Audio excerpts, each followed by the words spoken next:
First of all, hopefully everyone had an enjoyable weekend. We appreciate the fact that you're actually watching this video as we call it our weekend chat. And this weekend was a busy weekend for both of us. I think so. And I think when we get to do these videos, basically what we do is we try to recreate our 3 things from the weekend contest that we do on the air, where Jess reads to you 2 sets of 3 things that each of us did over the weekend. Mm-hmm. Your job is to try to figure out which one of us did which set of 3. Who did it? Now, once we get the answer, then we get to get into a little more detail as to some of the stories that happen leading up to it. Usually they're pretty good stories. There's usually something about it. If you missed our things, Jess has them for you. Person 1 made meatballs, got a COVID test, and had a run-in with a flock of geese. Person 2 watched Operation Christmas Drop, ate the most delicious pierogies, and enjoyed wine in Marlboro. If you guess that Jess was person 2, I was person 1. I forgot what I did. You mentioned pierogies, and I got all lost because I am dying, since you've talked about this on the air, I am dying to try Helena's specialty pierogies in Krohanksy. Right, I've heard nothing but good things. There's always a line. So you being person 2, that was one of your things. Now, how did you get your hands on these sought-after pierogies? My parents did like a whole little Ulster County tour last weekend, and they picked them up on Sunday, and they were like, "Oh, come have them in our house." I said, "All right, as long as you're cooking them, because I don't want to ruin them." And they had, God, there's nothing. Wait a second, let me come back on here. There's nothing like an overcooked, mushy pierogi. And I know that if I did it, because I've never cooked pierogies before, I would have totally ruined it. Good. So they were bacon chicken ranch.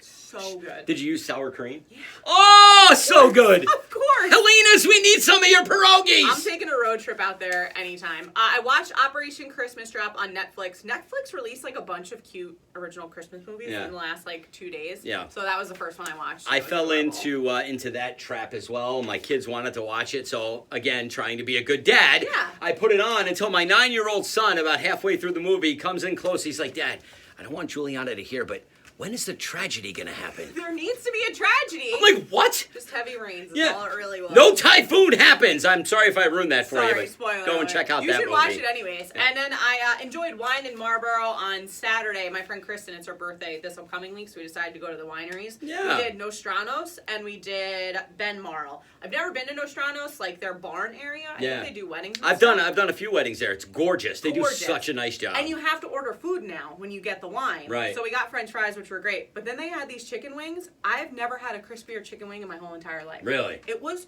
so good. So Jess recommends wine and, more importantly, wings at Nostranos. That's it. Very nice. Wine and wings, baby. Speaking of food, I had my kids, like I had mentioned earlier, over the weekend, so I decided to make meatballs for dinner on Saturday night. And when I tell you my kids are very picky eaters, they both looked at me after 2 or 3 bites and like, "Dad, these are the best meatballs I've ever had." Wow.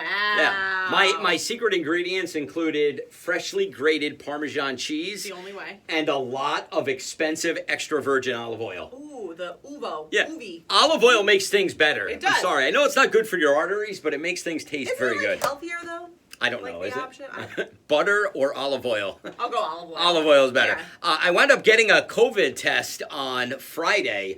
I came in contact with someone who came in contact with someone who came in contact. It was like a lot. And I'm like, you know what? Instead of worrying, I'm just going to call the doctor, get one of those rapid tests. And I went and they took the, I'll demonstrate. They took this type of thing and they jam it up like, but they do it twice in each nostril, where they have to obviously get whatever's inside your nose, and then they test it. Long story short, I am COVID negative. Thank goodness. I'm so Thank happy. God. I'm good. And then I ran into a flock of geese on Saturday at the Rockingham Soccer Plaza in Wappingers. Geese are the worst animals in the world. They poop everywhere on the soccer fields, 1. And 2, when they are all in a group together, there are probably 40 or 50 of them. I wonder what a pack of geese is called. It's called run the other way, because I'm like trying to act like I'm walking like I don't recognize that they're behind me, and all of a sudden I hear them start to hiss.